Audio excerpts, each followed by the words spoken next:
Chapter 1. I accidentally vaporized my pre-algebra teacher. Look, I didn't want to be a half-blood.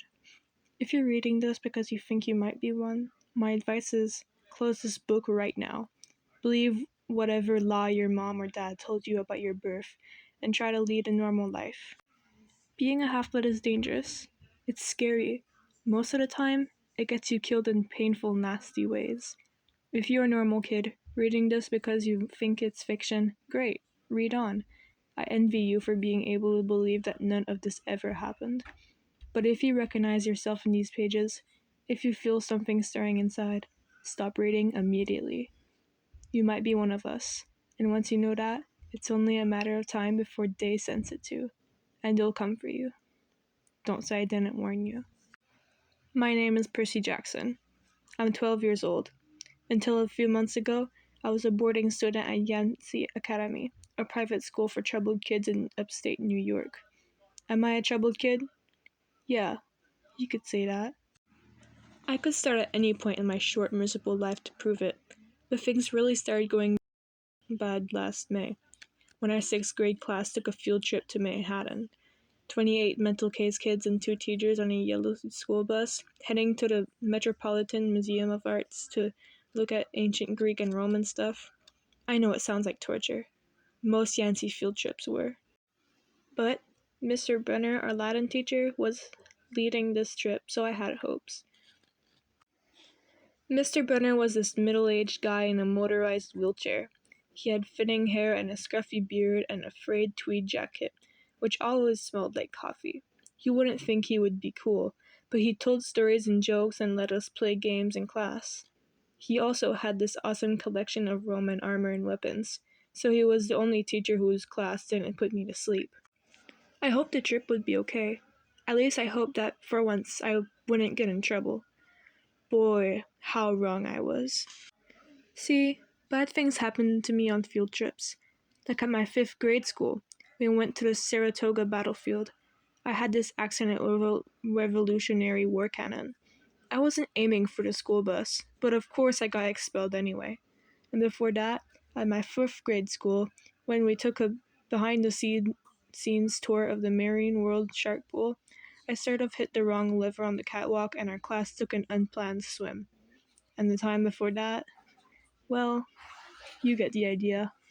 This trip, I was determined to be good. All the way into the city, I put up with Nancy Bobofit, the freckly, red-headed kleptomaniac girl, hitting my best friend Grover in the back of the head with chunks of peanut butter and ketchup sandwich. Grover was an easy target. He was scrawny. He cried when he got frustrated. He must have been held back several grades because he was only a 6th grader with acne and the start of a wispy beard on his chin. On top of all that, he was crippled. He had a note excusing himself from PE for the rest of his life because he had some kind of muscular disease in his legs. He walked funny, like every step hurt him. But don't let that fool you. You should have seen him run when it was enchilada day in the cafeteria. Anyway, Nancy Bobofit was throwing wads of sandwich that stuck in his curly brown hair, and she knew I couldn't do anything to her because I was already on probation. The headmaster had threatened me with death by in-school suspension if anything went bad, embarrassing, or even mildly entertaining happened on this trip. I'm going to kill her, I mumbled. Grover tried to calm me down. It's okay. I like peanut butter. He dodged another piece of Nancy's lunch. That's it. I started to get up, but Grover pulled me back to my seat. You're already on probation, he reminded me. You know who'll get blamed if anything happens. Looking back on it, I wish I decked Nancy Bobofit right then and there.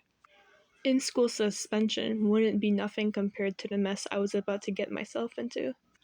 Mr. Brenner led the museum tour. He rode up in his wheelchair, guiding us through the big, echoey galleries, past marble statues and glass cases full of really old black and orange pottery. It blew my mind that this stuff had survived for 3,000 years. He gathered us around a 13-foot-tall stone column with a big sphinx on top, and started telling us how it was a grave marker, a stele, for a girl about our age. He told us about the carvings on the sides. I was trying to listen to what he had to say, because it was kind of interesting, but everyone around me was talking, and every time I told them to shut up, the other teacher chaperone, Mrs. Dodds, would give me the evil eye.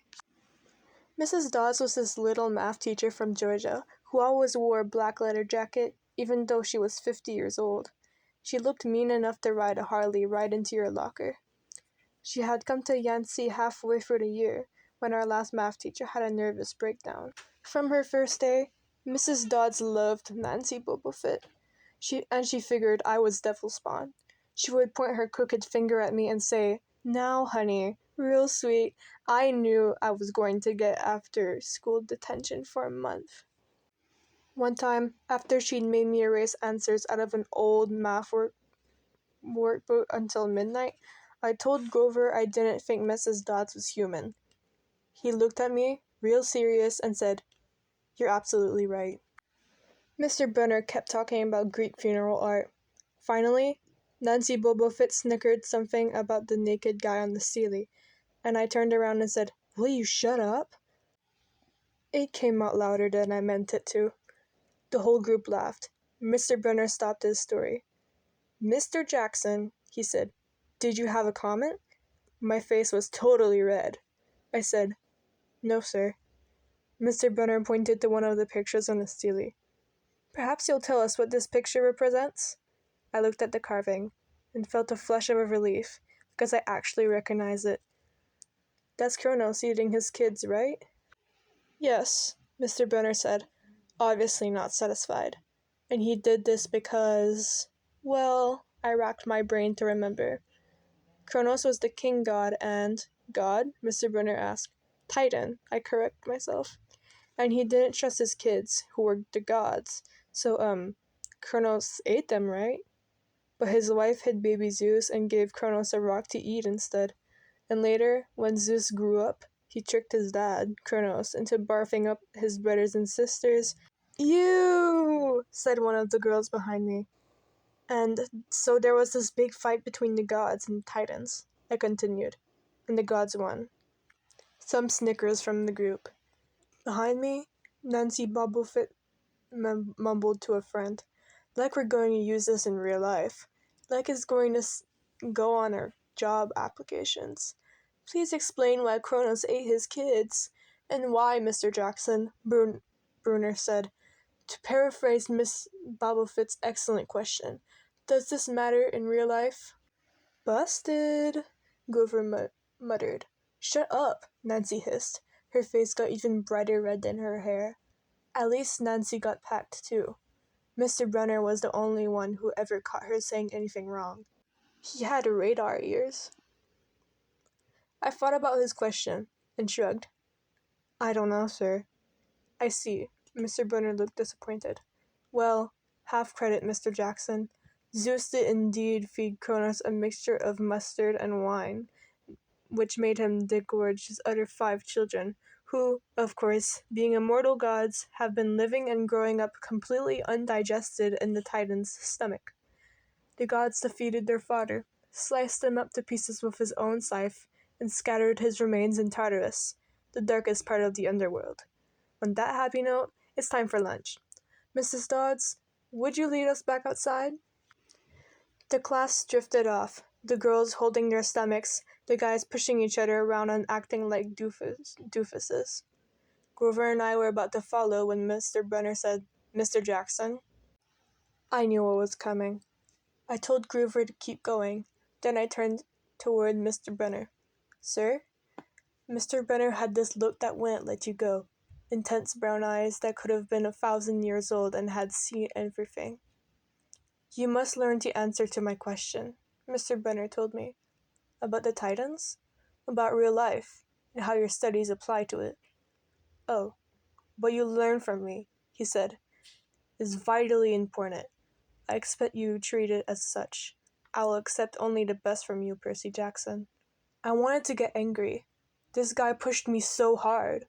I mean, sure, it was kind of cool on tournament days, when he dressed up in a suit of Roman armor and shouted, "What? Who?" and challenged us, sword point against chalk, to run to the board and name every Greek and Roman person who had ever lived, and their mother, and what god they worshipped, but Mr. Brunner expected me to be as good as everyone else. Despite the fact that I have dyslexia and attention deficit disorder, and I had never made above a C minus in my life. No, he didn't expect me to be as good. He expected me to be better. And I just couldn't learn all those names and facts, much less spell them correctly. I mumbled something about trying harder, while Mr. Brunner took one long sad look at the ceiling like he'd been at this girl's funeral. He told me to go outside and eat my lunch. The class gathered on the front steps of the museum, where we could watch the foot traffic along Fifth Avenue.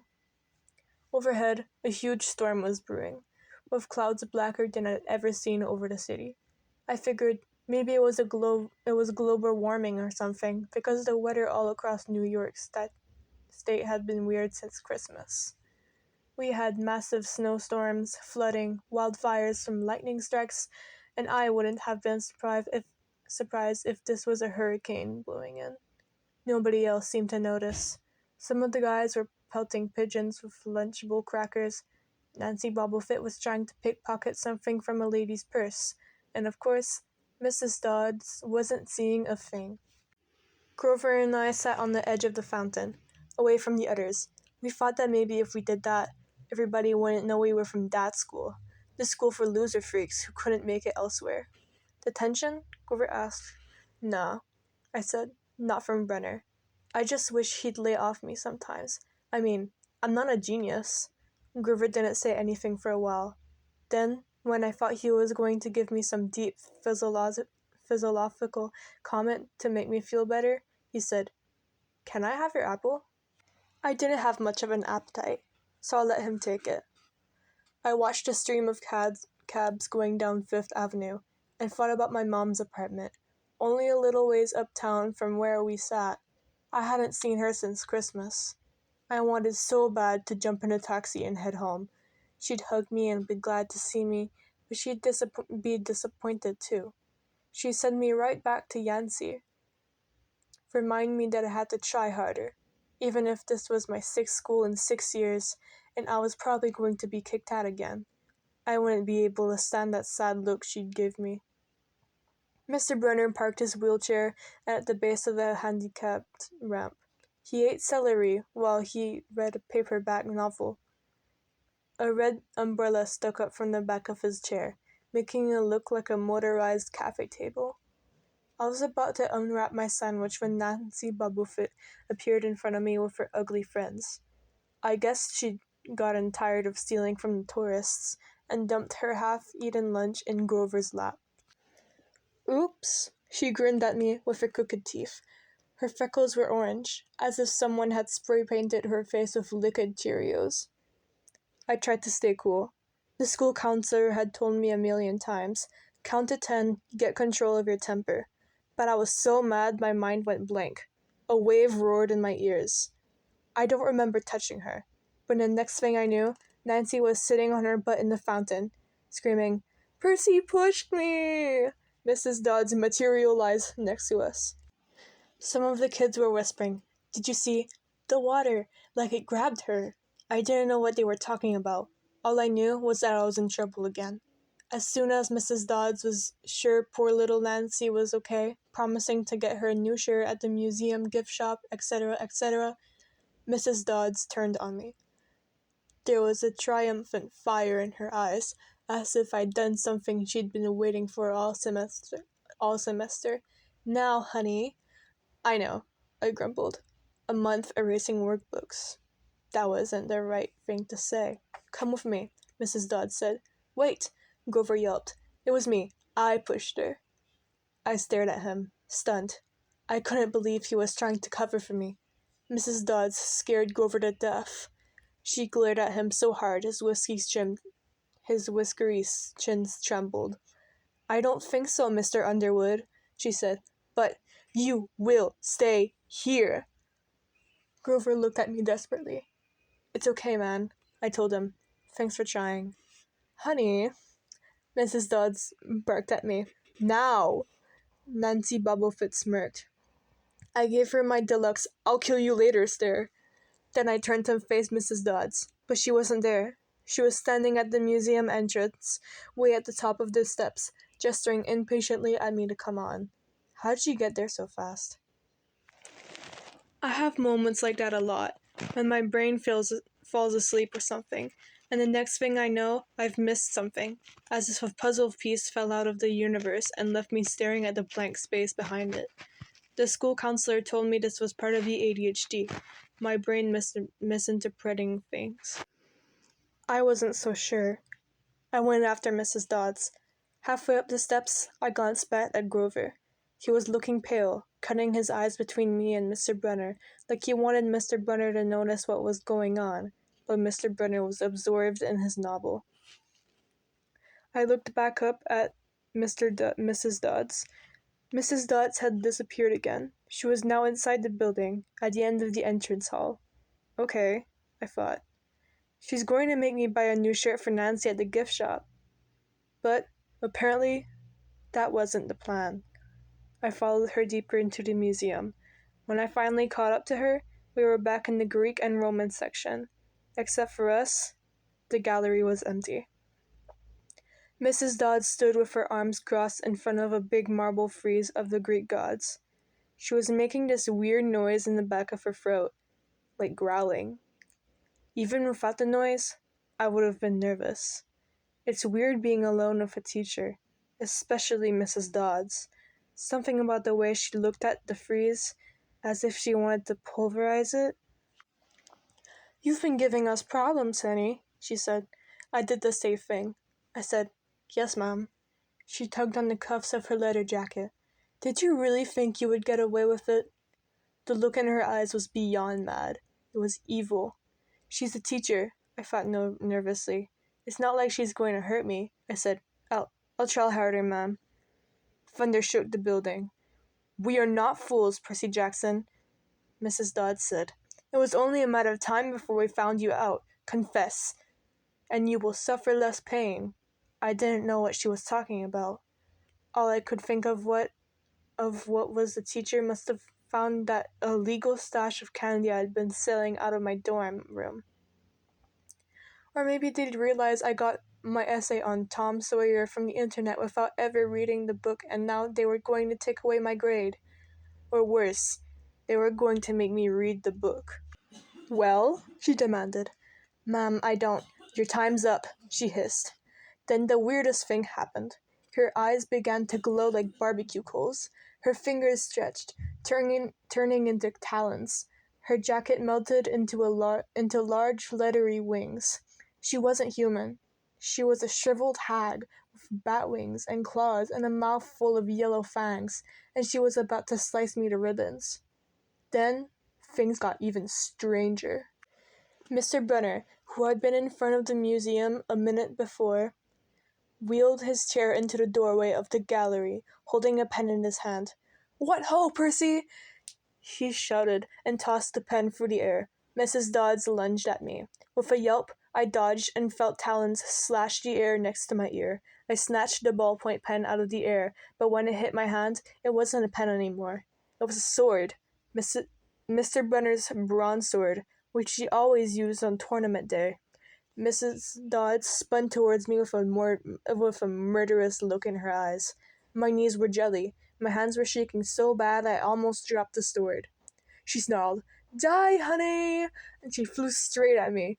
Absolute terror ran through my body. I did the only thing that came naturally. I swung the sword. The metal blade hit her shoulder and passed clean through her body, as if she were made of water. Hiss! Mrs. Dodds was a sandcastle and a power fan. She exploded into yellow powder, vaporized on the spot, leaving nothing but the smell of sulfur and a dying screech and a chill of evil in the air, as if those two glowing red eyes were still watching me. I was alone.